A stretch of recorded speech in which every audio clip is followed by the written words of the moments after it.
안녕하세요. 참팟 애청자 여러분, 그리고 철학 사이다를 아껴주시는 여러분, 정치 속의 철학 강좌, 철학 속의 정치 강좌, 철학 사이다 강좌 새로운 시작을 진행하고 있는 정치 철학자 김만권입니다. 지난 강의를 돌아보면 첫 강의를 제외하고 2강부터 6강까지는요.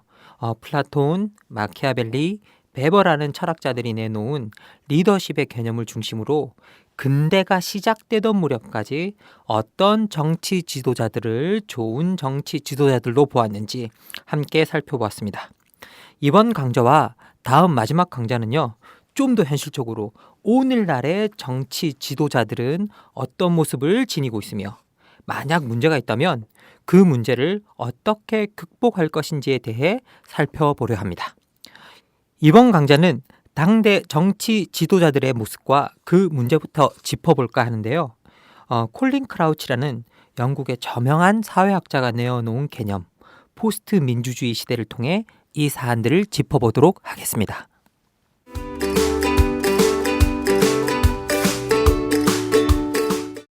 자, 우선 포스트 민주주의가 뜻하는 내용이 무엇인지 살펴볼까요? 포스트 민주주의 사회는요, 더 이상 민주적이지 않은 사회를 의미하는 것은 아닙니다. 여기서 포스트는 여러분들도 많이 들어보셨던 포스트 산업사회, 포스트 모던과 같은 그와 비슷한 용례로 쓰인 것입니다. 실제 이 포스트 산업사회는요, 예를 들어서 산업사회에서 생산하는 모든 상품이 여전히 사용되고 있고요. 산업사회의 특성도 여전히 지니고 있습니다. 단지 결정적인 차이점은 뭐냐? 경제적 동력과 혁신이 더 이상 산업, 즉 생산이 아닌 소비와 같이 다른 부분에서 일어나고 있다는 뜻입니다. 그래서 요즘 우리가 많이 들어보셨죠? 소비사회다 이렇게 이야기하죠. 이 소비사회가 바로 이 포스트 산업사회의 전형적인 특징이라고 할 수 있습니다. 포스트 민주주의 사회 역시요. 민주주의의 모든 특성, 즉 우리가 잘 알고 있는 자유선거, 그리고 경쟁하고 있는 복수 정당들, 그리고 자유로운 공개토론, 그리고 인권, 그리고 공무의 일정 수준의 투명성이 여전히 존재하는 사회입니다. 그러나 우리가 알고 있는 정치 에너지의 활기가 민주주의 이전에 존재했던 곳, 즉 권력의 중심주의에 모여서 특권을 추구하는 소규모 엘리트와 부유한 집단에게 회귀하는 현상이 뚜렷이 드러나는 당대 민주주의를 우리가 뭐라고 부르느냐? 포스트 민주주의라고 부릅니다. 우리가 알고 있는 민주주의는요, 데모스가 통치하는 정체라는 뜻이거든요. 그러면 민주주의에서는 정치 에너지와 활기가 데모스로부터 나와야 되는데 그게 아니라 소규모 엘리트와 부유한 집단에게서 나오고 있는 것이 바로 이 포스트 민주주의의 아주 중요한 핵심적 특징이라고 할 수 있습니다. 그렇게 이 포스트 민주주의에서 나타나는 가장 뚜렷한 현상은 뭐냐면요. 산업사회에서 생산이란 핵심적인 역할을 맡고 있던 노동자들이 급격하게 줄어드는 직업 구조의 변화가 나타나고 있고요. 그리고 지구화 시대에 시장을 장악하고 있는 초국적 자본의 영향력 증가. 여러분 많이 들어보셨죠? 초국가 기업. 초국가 기업들이 엄청난 힘을 발휘한다는 거죠. 그리고 정치 참여에 대한 대중의 피로와 같은 문제들이 격렬한 사회적 쟁점이 되는 곳이 바로 포스트 산업 사회입니다. 이렇게 보면요. 우리가 왜 이렇게 우리가 정치에 관심이 없느냐, 정치에 참여하지 않느냐, 여러 가지 원인들을 분석하지만 사실 이게 포스트 민주주의에서 나타나고 있는 전형적인 현상이라는 겁니다. 이 좀 더 구체적으로 말씀드리자면요. 1990년대 말 이후 대부분의 산업사회에서 어떤 정당이 정권을 잡고 있든지 상관없이요. 그러니까 좌파든 우파든 상관없이 정부가 부유한 자들의 이익에 유리하게 국가 정책을 결정하도록 꾸준히 일관된 압력을 받고 있다고 합니다.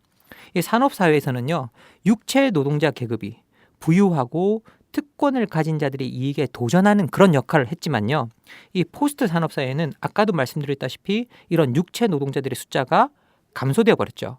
그래서 그 감소된 이후에 육체 노동자들이 하던 역할을 물려받을 정치적 주체가 아직 출현하지 않은 그런 상태라고 합니다. 이 육체 노동자 계급의 수적 감소는요, 오늘날의 정치를 이 다양한 부분에서 특권층 이익에 복무하는 옛 정치 비슷한 것으로 되돌려 놓았다고 합니다. 그러니까 즉 노동자 계급의 쇠락으로 인해서요, 대중 정치 참여 공간에 공백이 생겨버린 거죠. 그리고 그 공백을 기업 로비가 들어와서 채워버립니다. 그런데 그 기업 로비를 통해서만 또 사회의 다른 부문과 연결되는 정치 계급들이 연계되어 성장했다고 합니다.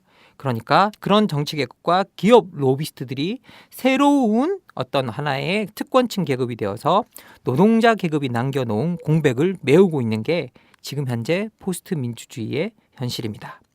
그러니까 보편적 시민권을 갖춘 정치에서 광범위한 유권자 집단이 자신의 사회적 정체성을 잃어버리고 그리고 난 다음에 공공의 정치 생활, 그러니까 정치 참여로부터 괴리된 채 수동적으로 이런 소규모 엘리트들이 마련해준 주변적인 정치 역할만 하고 있는 게 지금 현재 우리 평범한 사람들, 보통 유권자들의 모습이라고 합니다.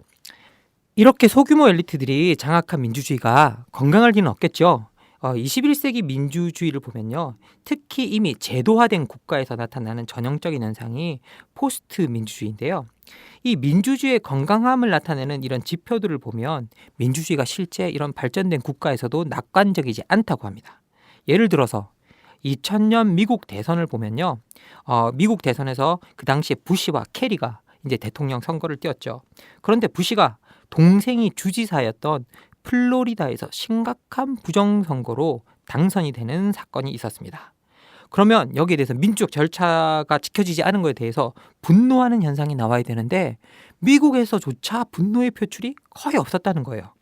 이게 결과가 무엇이든 간에 주식시장에 대한 신뢰를 회복하기 위해서 일단 나온 결과를 확고히 하는 게 중요하다는 게 당시 미국 사회의 지배적인 분위기였다고 합니다. 그래서 부정선거인 걸 사실상 모든 사람이 뻔히 알면서도 그냥 영어 표현으로는 되게 유명한 표현이 있죠. let it go 했다는 거죠. 예. 그래서 주식시장에 대한 신뢰 회복이 다수의 의견이 무엇인지 그 진실을 밝혀내는 일보다 훨씬 더 중요하게 여겨진 거죠. 실제 이 콜린 크라우치는 뭐라고 이야기하냐면요. 지금 현재 자유민주주의가 어떤 민주주의의 모든 것을 성취했다고 생각하기 때문에 더 이상 야심이 없는 그런 정체가 되어버렸다고 이제 말하거든요. 그러면서 이 야심이 없는 정체가 되어버리면서 나타나는 나쁜 현상이 뭐냐? 그냥 투표가 있고 선거만 있으면 민주주의다 하는 아주 단순한 목표에 안주하기 때문에 이 포스트 민주주의가 부상하는 상황에서도 자기 만족에 빠지게 되는 그런 현상이 나타난다고 합니다. 그래서 선거를 보면 실제 선거가 선거 기술의 능란한 전문가들로 구성된 어떤 경쟁적인 선거운동 본부에 의해서 운영되는 통제된 행사가 되어버리고요. 그리고 이런 선거운동 본부가 취사 선택한 협소한 쟁점들만 우리가 논의하게 된다는 거죠. 이와 더불어서 가장 나쁜 거죠. 시민 대중은 수동적이 돼버리고 그리고 조용하고 심지어 아주 냉소적이고 냉담한 역할을 할 뿐이고 그리고 정치 엘리트들이 우리한테 주는 신호에만 반응하는 그런 수동적 존재가 되어버린다고 말합니다. 우리가 지금 현재 사실 지난 20대 총선을 봐도 그랬죠. 이 선거 게임이라는 이 아주 겉으로 보이던 호화로운 구경거리의 수면 아래를 보면요. 실제 그 아래에 있는 실제 정치 세계에선 선출된 정부와 기업의 이익을 압도적으로 대별하는 엘리트 간의 상호작용이 있고요. 그 상호작용이 진짜 정치를 만들어내고 있다는 겁니다. 그래서 기업과 로비스트들에게 점점 더 권력을 양도해가는 포스트 민주주의 여건 하에서는 권력과 부의 재분배나 강력한 이익 집단 규제와 같은 강한 평등주의 정책 의제가 들어설 자리가 없어진다고 합니다. 한마디로 말해서 포스트 민주주의는 뭐냐면요. 민주주의의 형식적 요소는 그대로 남아 있는데 정치와 정부는 점점 더 민주주의 이전 시대의 특징이었던 특권적인 엘리트의 통제 안으로 다시 정치가 들어가 버리는 시스템. 이게 바로 포스트 민주주의라고 할 수 있습니다. 그래서 포스트 민주주의를 일부 정치평론가들은 뭐라고 부르냐면요. 소수의 정치 엘리트와 경제 엘리트들이 연합해서 지배하는 새로운 봉건주의다라고 말하고 있습니다. 이게 마니터리 퓨저리즘이라고 해서요. 실제 돈이 지배하는 봉건주의 정체가 되었다라고 부르는 정체라고 할 수 있습니다. 그럼 본격적으로 어떻게 포스트 민주주의 시대의 지도자들이 쉽사리 부패하게 되는지 한번 알아보도록 하겠습니다. 기본적으로 이런 지도자들의 부패는 정치에서도요, 정당 정치에서 아주 쉽사리 찾아볼 수가 있습니다. 우리가 일단 정치학 교과서를 들여다보면요, 보통 정당과 유권자 사이의 관계를 설명하는 모델이 있거든요. 그런데 이 모델은 점점 더 커지는 연속적인 동심원으로 그려집니다. 이게 무슨 말이냐 하면요, 맨 안쪽의 동심원에 핵심 정치 지도자들과 정치 고문이 있고요. 그 다음 동심원엔, 그 다음 큰 원에는 정당 소속 국회의원이 있고, 그리고 그 다음으로 큰 원에는 정당 활동가, 그 다음은 평당원이 속해 있고, 이 평당원들은 상징적 애착과 당비를 납부하는 사람들을 말합니다. 그리고 그 다음 동심원에는요, 투표만 하는 지도자, 그리고 맨 마지막 원에는 우리가 설득을 해야 되는 광범위한 유권자들이 있다고 합니다. 이 동심원 모델에 따르면 정당 지도자들은요, 정당 활동가에서 충원이 돼야 되고, 정당 활동가는 평당원에서 나와야 하고, 이 평당원은 정당이 대변하고 싶어하는 보통 유권자의 일부여야 합니다. 그래서 이 유권자들의 관심사항과 이해관계를 잘 반영하는 이 원들의 연쇄성이 지도층과 유권자의 쌍방향 상호작용을 만들어내서 소위 말해서 정당이 건강하게 돌아갈 수 있다라고 이제 이야기를 하고 있죠. 그런데 이 포스트 민주주의에서 고려되는, 지금까지 설명드렸던 원 중에 고려되는 원은 딱 하나밖에 없습니다. 바로 핵심 지도층과 정치 고문들이 자리하고 있는 바로 그 원이죠. 아마 이 동심원이 그려지는 동안 여러분은 정치가들이 그렇게 공천을 받고자 목을 매는 국회의원이 두 번째 자리를 차지하고 있는 게 조금 놀랄 수도 있다는 생각이 좀 듭니다. 사실 이 당대 정당 정치 특징이 뭐냐면요, 중요한 사안을 몇몇 지도자들이 결정하고 나머지 의원들은 당론이라는 명목 아래 일종의 거수기 노릇을 하고 있습니다. 근데 도대체 국회의원들이 자기 의사도 못 내세우고 뭐하냐, 이렇게 우리가 이야기하지만 20대 우리 이번 총선 과정에서 보듯이 대부분의 의원들이 공천 자체에 목을 매는 실정이니까 이 공천권을 쥐고 있는 사람들의 거수기 노릇을 할 수밖에 없는 게 정말 정치 현실이라고 할 수 있습니다. 이 역설적으로 국회의원 자리에 목을 매면 맬수록 더욱더 거수기 노릇을 하게 되겠죠. 그래서 이 포스트 민주주의 사회에서 정당은요, 이 동심원의 구조가 무너져서 동심원의 핵을 이루는 정당 지도층과 그리고 제일 동심원 바깥에 이 위치하는 일반 유권자가 그 사이에 있는 모든 중간원들을 다 무시해가면서 희생해가면서 연결되는 조금 이상한 관계가 탄생하는데요. 그렇다면 왜 정당 활동가와 평당원의 존재가 이렇게 희생되는 것일까라는 질문을 우리가 할 수 있을 것입니다. 그 이유는 뭐냐면요, 맨 바깥에 위치하는 일반 유권자 사이에 섞여 있는 강력한 사회 세력, 바로 초국가 기업으로 대변되는 이 거대 기업 덕분입니다. 이 포스트 민주주의 특징은 정당의 정치 지도자들과 외부 거대 기업의 경제 엘리트들이 정당을 이루는 다른 구성원들의 존재를 싹 무시하고 바로 이렇게 이어지는 현상입니다. 동심원이 아니라 정당의 중심에서 정당의 제일 바깥으로 바로 이어지는 일종의 기다란 타원이 만들어지는 거죠. 이 중심부가 동심원이 아니라 타원이 되면서 다른 동심원의 구성원들과 비정상적인 관계를 맺게 되는 건 아주 당연한 일일 겁니다. 이런 비정상적인 관계가 형성되는 가운데 가장 기여하는 세력이 바로 소위 정치고문 혹은 자문이라는 역할을 맡은 사람인데요. 기업의 구성원이 정당 중심부의 자문가로서 일정 기간을 보내고 또 자문가는 기업에 다시 일종의 로비스트로 취직하는 현상이 흔히 일어나는 게 포스트 민주주의거든요. 그래서 이런 정치 자문을 매개로 해서 정당 내부 핵심 집단은 정당의 동심원 바깥에 있는 기업과 연결되면서 이렇게 길게 늘어지는 타원형으로 변화한다고 말합니다. 그렇다면은 정당의 핵심적인 지도자들과 경제 엘리트들이 이렇게 비정상적인 관계를 맺고 있음을 보여주는 사회적 현상이 무엇인가? 이렇게 여러분들이 대놓고 또 물을 수 있다는 생각이 듭니다.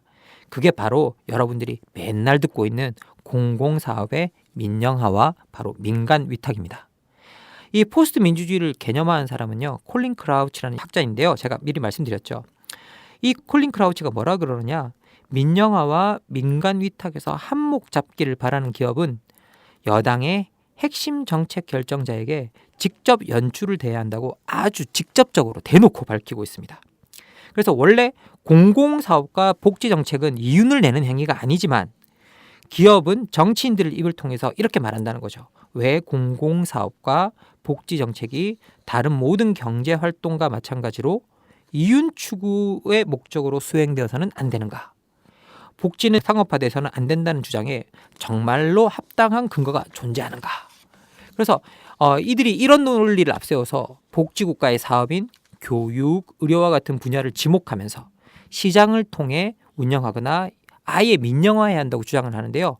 이로 인해서 시민의 권리의 당연한 일부인 공공사업들이 이윤 추구 행위라는 함정에 빠져버린다고 합니다. 그래서 민영화를 주장하는 이들이 가장 많이 내세우는 정당화가 민영화를 하면 그 사업과 서비스가 부패하는 것을 막는다 이렇게 하는 주장인데요. 크라우치는 이거야말로 진짜 거짓말이라고 이제 이야기를 합니다. 이 민영화는 정부와 기업 간의 부패가 발생할 기회를 줄이기는커녕 오히려 기업을 경영하는 사람들이 이런 권리를 얻어내려고 정치가들이나 고위 공무원들과 접근하는 시도를 오히려 증가시킨다는 거죠. 그래서 이로 인해서 특권적인 정치 계급에 접근성을 가진 특별한 기업가 계급이 탄생하게 된다고 합니다. 그래서 크라우치는 또 한편 이 민영화 과정을 설명하면서 또 이 민영화보다 더 위험한 게 뭐냐? 오히려 민간 위탁이다 이렇게 말하는데요. 민영화랑 공공 소유였던 자원을 민간 기업 소유로 바꾸는 일인 반면에 민간 위탁은 공공 사업의 일부를 떼어내어서 이윤을 추구하는 민간 기업에 일정 기간, 약정된 기간 동안 이렇게 빌려줘서 수행하게 하는 거거든요. 그런데 이런 소유 관계가 바뀌지 않는 민간 위탁은 공공기관과 기업이 지속적으로 특권적인 관계를 맺는 또 하나의 원인이 됩니다. 그 이유는 바로 뭐냐? 이 민간 위탁의 계약 갱신 때문입니다. 이 계약을 갱신하는 가장 좋은 방법은 뭐냐? 내가 계약을 맺어서 좋은 서비스의 질을 제공해서 사람들이 그것을 이용하게 되면 이윤이 많이 남고 그래서 그렇게 되면 민간 위탁을 내가 다시 계약을 갱신하게 될 것이다. 이게 우리의 일반적인 생각이지만 사실 실제 우리의 삶에서 계약을 갱신하는 가장 좋은 방법은 매일 좋은 서비스를 전달하는 게 아니라 핵심 의사 결정권자들과 좋은 관계를 닦아놓는 것이기 때문입니다. 그래서 이런 민영화의 가장 난감한 부분은 뭐냐면요. 민영화를 통해서 정부가 지니고 있는 공공사업 운영 능력을 또 상실하게 된다는 데 있습니다. 이 민간기업이 공공사업을 담당하게 되면요. 정부는 사업 운영 능력 자체를 상실하게 되는데 이제 문제가 생길 때마다 정부 자체가 운영할 수 있는 능력이 없기 때문에 운영하는 노하우를 가지고 있는 집단이 없기 때문에 외부에서 지속적으로 해결책을 찾는 악순환의 고리로 빠져들게 된다는 거죠.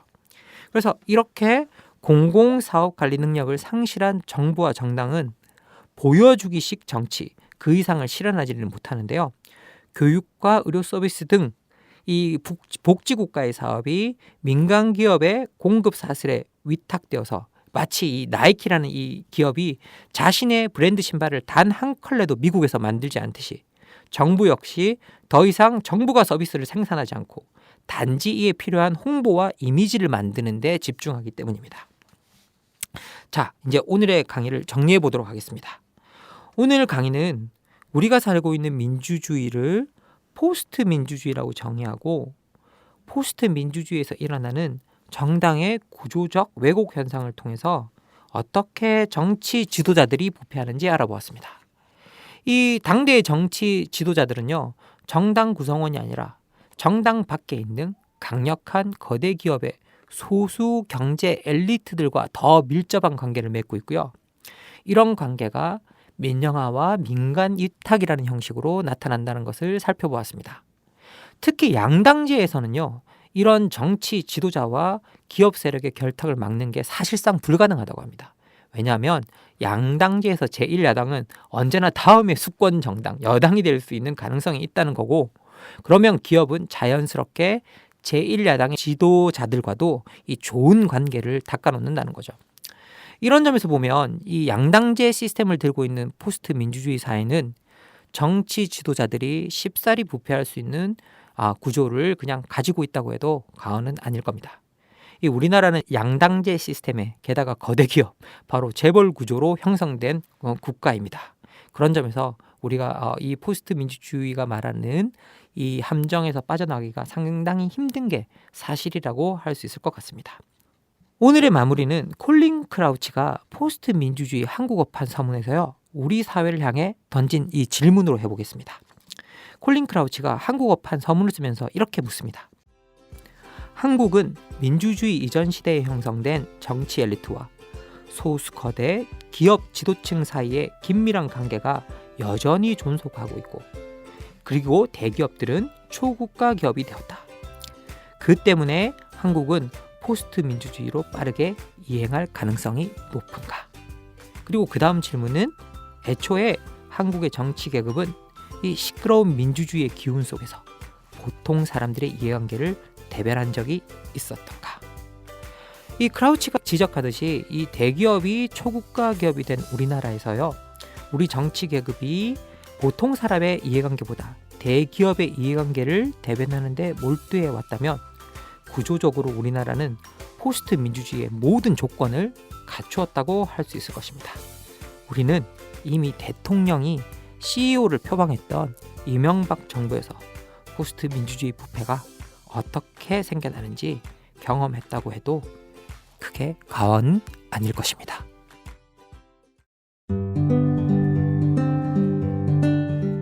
안녕하세요. 아카데미 느티나무 강좌를 7년째 듣고 있는 70살 넘은 할머니 정애자예요. 저에게 아카데미 느티나무는 새로운 배움터입니다. 배움을 통해 행동하는 시민의 발걸음에 동참하고 있다는 것이 뿌듯하답니다. 즐거움과 나눔, 웃음과 실천이 있는 배움의 공간, 아카데미 느티나무에서 뵐 수 있기를 기대합니다. 참, 아카데미 느티나무는 참여연대 부설 시민교육기관입니다. 더욱 자세한 내용은 인터넷에서 아카데미 느티나무를 검색해 보세요.